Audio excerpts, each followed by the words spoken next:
Meus amados e meus queridos irmãos, nós estamos de volta para trazermos mais uma videoaula. Desta vez nós queremos trazer um breve e sucinto comentário sobre a lição de número 4.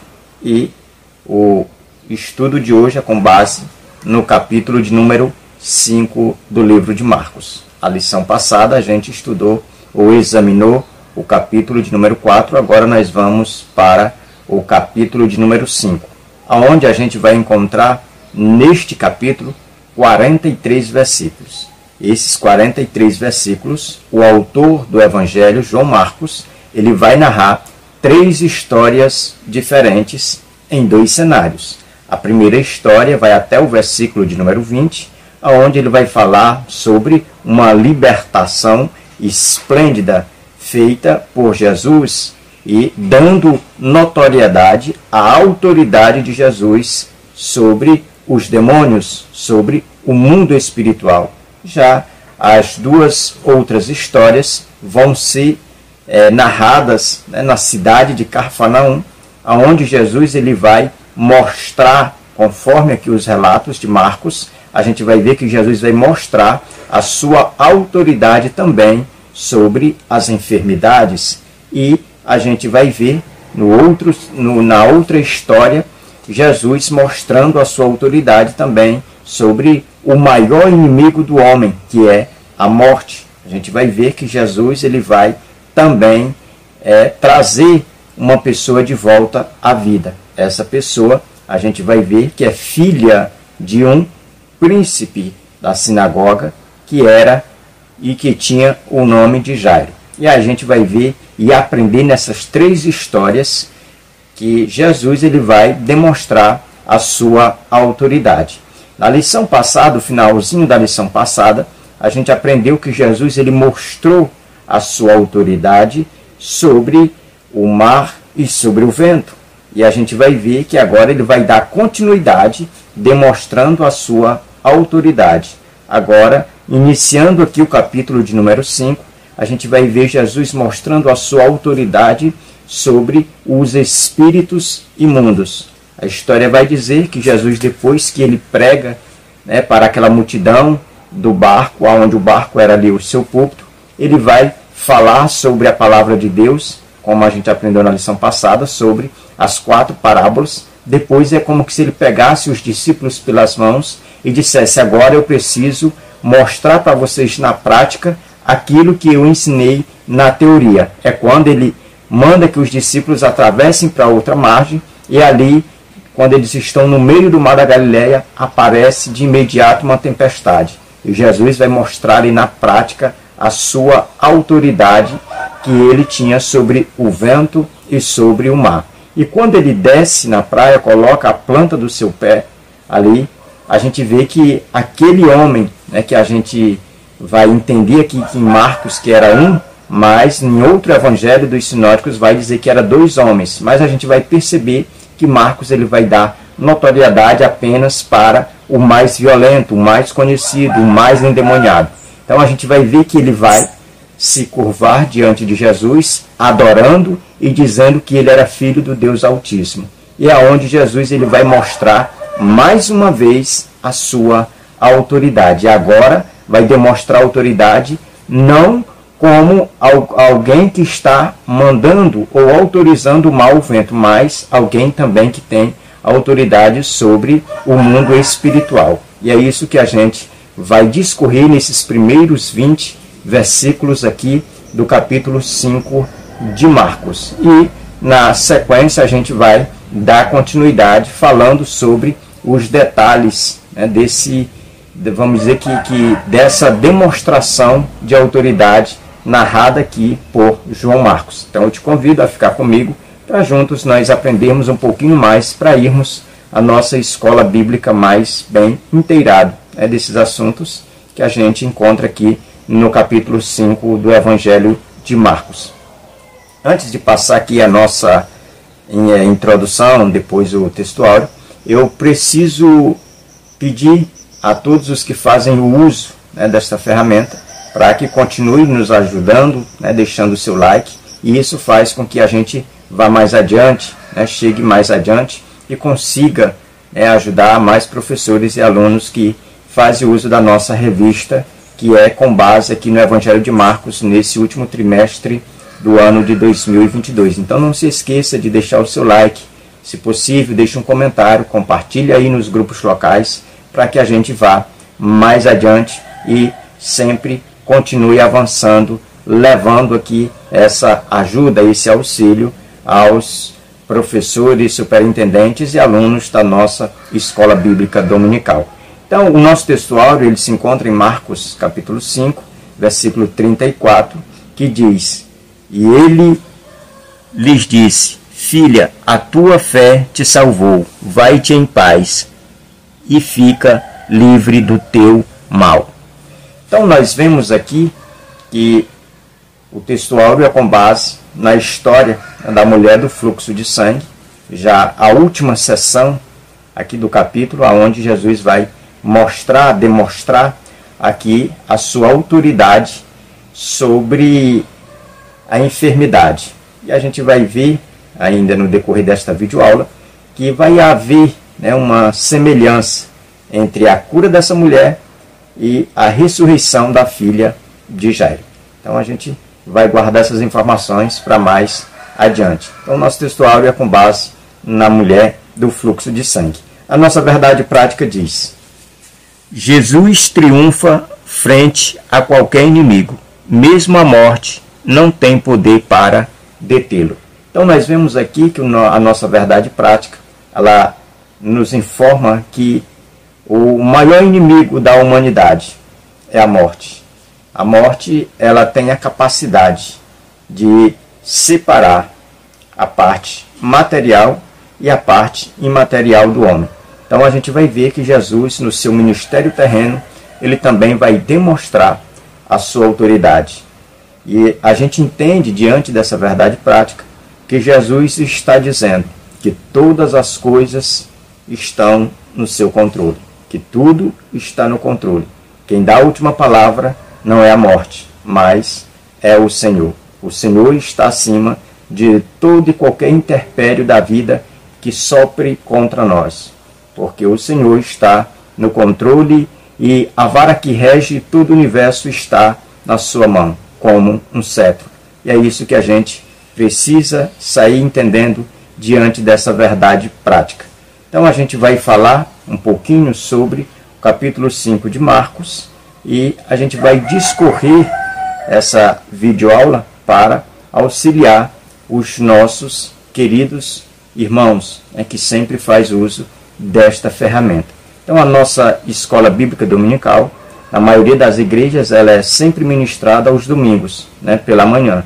Mas eu também quero destacar que nesse mês é um mês onde a gente vai ter a oportunidade de, no finalzinho do mês, comemorar mais um ano, da onde a gente veio, a nossa origem, que é o protestantismo, aonde a gente precisa destacar que no mês de outubro, dia 31, nós, evangélicos, comemoramos o dia aí do protestantismo, e é onde a gente precisa fazer ou trazer notoriedade durante esse mês, porque nós comemoramos o dia em que nós fomos livres. E a gente vai ver que tudo isso tem a ver com a lição de hoje. Então a gente vai aprender sobre esses três assuntos, que é a liberdade de um homem, onde vai mostrar a notoriedade de Cristo, quando ele vai mostrar sua autoridade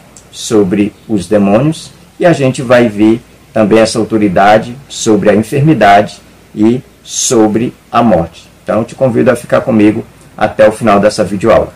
O primeiro ponto da nossa lição vai falar sobre os demônios. E a gente já sabe, e se faz necessário também a gente trazer um breve esclarecimento sobre essa palavra. Todos nós sabemos que os demônios são anjos caídos e são eles que foram enganados por Satanás com falsas promessas e fazem parte do terço, de um terço dos seres celestes que foram aí arremessados porque se rebelaram contra a autoridade divina. Então os demônios, eles são esses seres espirituais.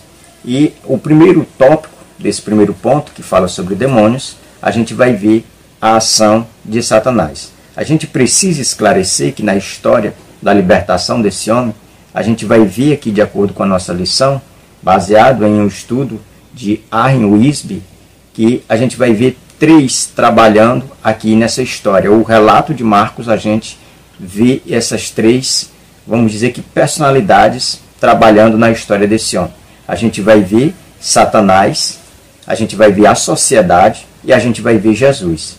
E o primeiro que o comentarista da nossa revista vai destacar é a ação de Satanás. Então Satanás, ele não faz nada pelo homem, mas ele faz contra o homem.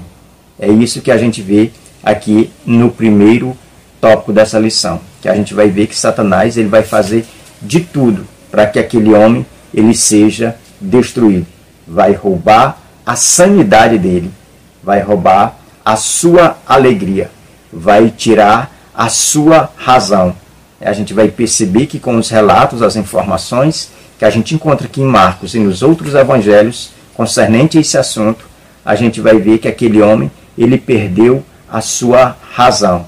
Ele era um homem possesso. E aqui a gente tem que destacar que a possessão é algo real, não é algo fictício ou só da mente de cristão. Não, a possessão, ela é algo real e a gente precisa destacar e dizer que ela não é doença, não é espírito, é uma ação satânica que vem contra o homem a fim de escravizá-lo, a fim de torná-lo alguém que é prejudicial para si e para a sociedade. Então a gente, nesse primeiro tópico, a gente vai trabalhar muito essa questão da ação da possessão demoníaca, isso que a gente precisa destacar nesta aula e aproveitar a oportunidade para a gente esclarecer algumas dúvidas. O segundo tópico, a ação da sociedade. A gente vai ver que a sociedade, ela vai tomar algumas medidas, de segurança contra aquele homem que estava possesso. A gente vai ver que o texto aqui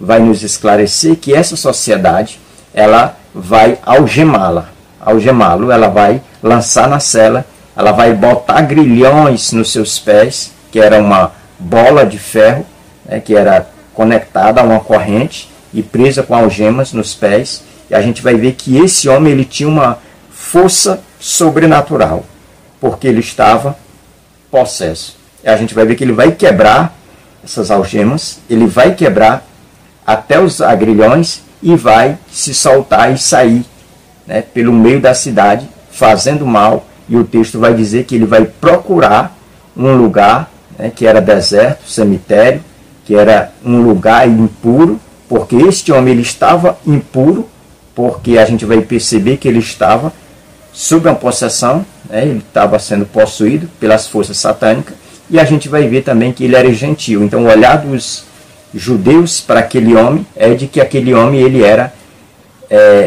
um tipo de impuro, nesse tripé, tanto por causa, primeiro, da cultura, porque ele era um gentil, não era judeu; segundo, porque ele estava possesso; e terceiro, porque a gente percebe que ele estava morando em um ambiente que era impuro, que eram os cemitérios. Então a gente vê que ele, a sociedade, tentando se proteger dele, acabou prendendo, mas ele acabou se soltando e aí indo a procurar um lugar ermo, que foi aonde Jesus o encontrou.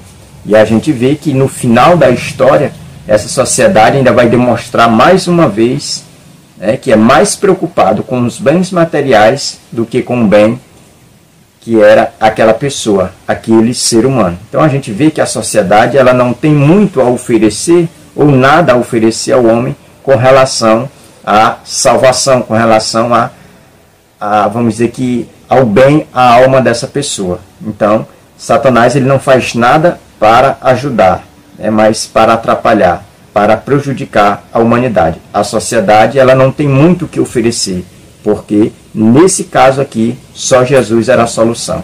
Então a gente vai ver aqui no terceiro tópico a ação de Jesus. A gente já viu aqui no primeiro Satanás, a gente viu no segundo a sociedade. Agora a gente vai ver no terceiro Jesus, a ação de Jesus em favor desse homem. A gente vai ver que Jesus ele vai fazer um investimento, um investimento precioso, porque Jesus vai sair ali de Cafarnaum, vai atravessar, vai enfrentar um mar indomável, uma tempestade, porque a gente vai ver que aquela tempestade ela já era sobrenatural, querendo impedir Jesus de chegar a outra margem, porque aquelas forças que se levantaram contra a embarcação que Jesus estava, sabia que se Jesus chegasse do outro lado, a vida daquele homem seria transformada.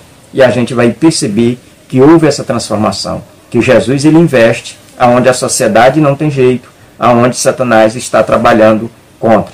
Mas Jesus ele vai atrás dos perdidos, e a gente vai ver que essa ação de Jesus, só Jesus podia fazer.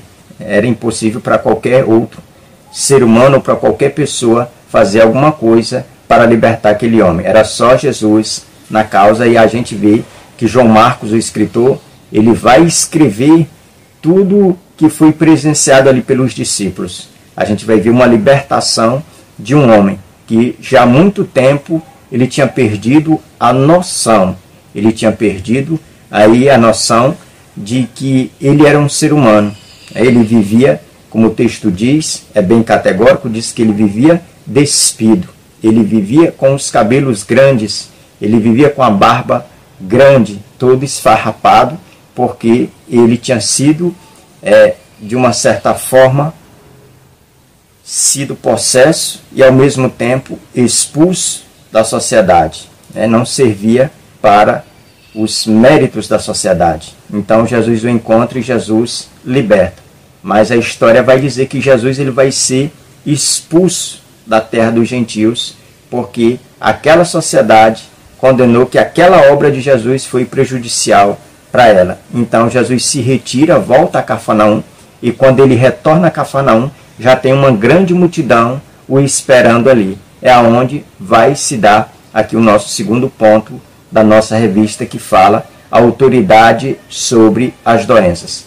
Nesse ponto, a gente vai ver a questão da condição da mulher, a gente vai ver no tópico 2 a fé da mulher e a cura da mulher. Então, esse ponto é com base aqui no Evangelho de Marcos, capítulo 5, do 21 até o 34. É todas as informações sobre a mulher de fluxo. E a gente sabe, tanto aqui como em Lucas, a gente encontra essa história, Lucas capítulo 8, a gente vai ver que o nome dessa mulher não aparece. Então a gente vai ver que essa mulher, ela vivia em uma condição precária. Era uma mulher que estava falida, tanto moralmente, porque não podia se deter no meio da sociedade também, por causa daquela enfermidade. Era uma mulher falida financeiramente e, ao mesmo tempo, a gente vai ver que ela era uma mulher desfavorecida, porque nem o nome dela aparece. Então a gente vai ver que vai ser nesse cenário tão caótico que a fé daquela mulher vai ser gerada, vai germinar. Então o primeiro ponto da lição, falando sobre a autoridade, sobre as doenças, a gente vai ver que o primeiro tópico, a condição da mulher, a gente vai aprender que essa mulher, ela já havia sofrendo 12 anos dessa enfermidade. E a gente vai fazer esse paralelo entre o sofrimento dessa mulher com o próximo assunto aqui do próximo ponto da lição, que é a filha de Jairo. A gente vai ver que a filha de Jairo, ela tinha 12 anos. Essa mulher, ela tinha 12 anos de enfermidade. E a filha de Jairo, 12 anos de idade.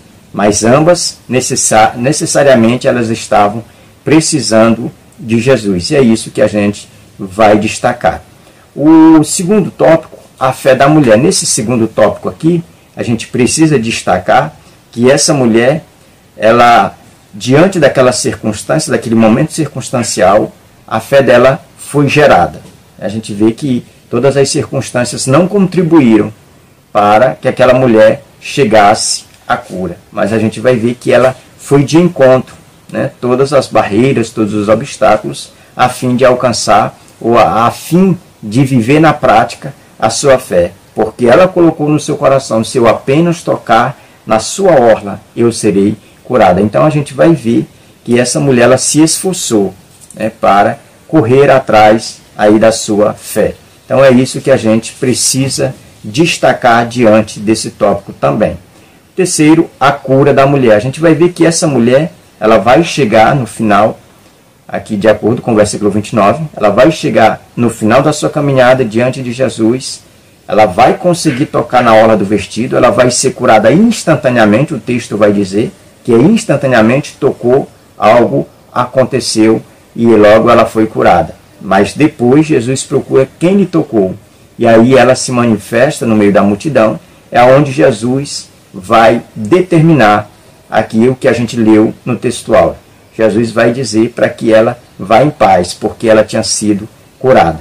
Tanto a sua alma como o seu corpo físico, ela havia recebido do próprio Jesus essa cura, e é isso que a gente destaca. Já o terceiro ponto da lição, a autoridade do servo, a autoridade de Jesus sobre a morte. Aqui nessa seção de versículo, do 35 até o 43, a gente vai ver Jesus curando a filha de Jairo. Jairo, já falei, era um príncipe de sinagoga, era um chefe da sinagoga, que encontrou alguns obstáculos para ir ao encontro de Jesus. Primeiro, que era a sua posição. Ele, como chefe da sinagoga, ele sofria um certo tipo de pressão, né, com relação a Jesus, porque todos os chefes das sinagogas, eles fecharam as portas para Jesus não ter mais acesso às sinagogas. Foi aonde Jesus começou a pregar nos montes, começou a pregar na sua casa, começou a pregar, fazer do barco o seu púlpito. E a gente vai ver que Jairo, ele vai quebrar todos esses protocolos, todos esses, vamos dizer que esses obstáculos para ir ao encontro de Jesus. E quando ele o encontra, ele se joga, se lança aos pés de Jesus. E a gente precisa destacar que todos esses três fatos, essas três histórias, esses três personagens aqui, todos eles se lançaram aos pés de Jesus quando ia encontrar com Jesus. A gente vai ver que o endemoniado fez isso. A mulher, depois que recebe a cura, que vai se manifestar diante daquele público, daquela multidão, que era ela que tinha tocado em Jesus, ela também vai adorá-lo, vai se curvar aos seus pés, e da mesma forma que esse príncipe da sinagoga, conhecido como Jairo. Então, esse capítulo, do começo ao fim, ele vai fazer esse destaque, né, que essas pessoas, elas vão estar debaixo, né, dos pés do Senhor aí, se lançando, né, ou se debruçando, porque reconhecia a autoridade de Jesus. Então a gente vai ver aqui nesse primeiro tópico um contraste entre as situações. É aquele contraste que a gente já havia falado, que havia entre a mulher do fluxo de sangue e a filha de Jairo. A mulher do fluxo de sangue havia 12 anos de enfermidade, já havia, né, vivido muitos anos, e a filha de Jairo, ela já ia passar, né, da fase aí da juventude para a fase adulta, porque na cultura judaica, uma mulher com 12 anos, acima de 12 anos, ela já pode casar, ela já está entrando nessa fase. Então o contraste era esse. A mulher, por um lado, era pobre, porque já havia perdido todas as suas finanças em busca da cura. Jairo era um homem que era rico e que tinha influência, e essa mulher nem influência ela tinha. Jairo, ele era aí vamos dizer que um pastor da sinagoga. Essa mulher, ela não podia nem andar, imagine entrar em uma sinagoga devido à sua enfermidade. Então esse tópico, ele é diretamente para fazer essas comparações, esse contraste entre essas duas histórias, porque essas duas histórias, elas vão estar interligadas. Porque primeiro quem vai se apresentar a Jesus é Jairo. E nesse percurso de Jairo a sua casa, levando Jesus, é onde essa mulher vai entrar nessa história. E é por isso que a gente vê esse contraste. Tanto aqui em Marcos, como lá em Lucas, vai ser dessa mesma forma. O segundo tópico, continue crendo. Aqui a gente vai ver que Jairo já tinha feito esse pedido para Jesus, para que ele fosse à casa dele, porque a sua filha estava ali doente, estava à beira da morte. E a esperança de Jairo aqui era que Jesus só podia curar até a pessoa estivesse mal. Se a pessoa chegasse a morrer, na visão ou no pensamento de Jairo, era impossível para Jesus fazer alguma coisa. Então, neles estão caminhando, e nesse meio tempo que Jesus vai despedir aquela mulher que é curada do fluxo de sangue, chega alguém. E é como se chegasse com um balde de água fria e jogasse em cima da fé de Jairo e diz: não incomodes mais o mestre, porque a tua filha já morreu.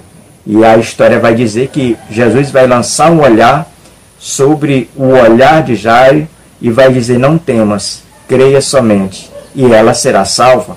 E a gente vai perceber que aqui vai ser nesse momento onde a fé de Jairo ela vai brotar novamente. Aquela palavra de Jesus levou, transmitiu para o coração de Jairo segurança. Agora Jairo ele já não vai mais levar Jesus à sua casa com a sua própria expectativa, mas ele já vai levar Jesus, já vai acompanhar Jesus debaixo dessa promessa que Jesus tinha lançado sobre ele. Agora ele vai caminhar em passos mais firmes. Agora ele vai com mais esperança, porque Jesus lhe deu uma garantia e ele creu. E é isso que o texto está destacando aqui para nós, é que ele precisava crer. E a gente vai ver que a história vai narrar ele demonstrando uma fé. No final da história já vai ser outra fé, uma fé mais robusta, uma fé mais, vamos dizer que mais focada, com um alvo certo, que era a própria pessoa de Cristo. Então a gente vai pular agora para o último tópico, que fala a força do amor. Aqui nesse último tópico, a gente vai ver que Jesus ele vai entrar na casa de Jairo e as pessoas ali vão, de uma certa forma, duvidar do que Jesus está falando, porque Jesus vai falar que a menina apenas estava dormindo. E aí aonde aquelas outras pessoas que estão na casa vão confrontar. E aonde Jesus vai dizer que não entre ninguém na casa, apenas os seus discípulos e também os pais da menina. E é ali que Jesus ele vai chegar, entrar naquele lar, pegar na mão daquela menina e lançar ali uma palavra de vida. Jesus vai determinar com a sua autoridade, porque ali a gente precisa entender que era um duelo entre a vida e a morte, entre o dono da vida e a morte. A gente vai ver que Jesus ele só vai chegar, pegar na mão daquela menina, e é como se Jesus estivesse transmitindo vida a ela, e vai dizer: levanta-te. E ela vai levantar, e Jesus vai entregar aos seus pais e dizer para eles que não contem a ninguém, mas que lhe dê comida. Então esse capítulo ele vai resumir essas três histórias, trazendo ou fazendo notório a autoridade do servo. A gente vai aprender acerca da autoridade de Jesus aqui, nessa sequência do capítulo 5, que Jesus ele tem autoridade sobre as legiões de demônios. Jesus ele tem autoridade sobre toda e qualquer enfermidade, que Jesus ele tem autoridade sobre a morte, que a morte ela não venceu e nem pode vencer a autoridade de Jesus. É isso que a gente destaca nessa videoaula. Que Deus abençoe. Até a nossa próxima aula, em nome de Jesus.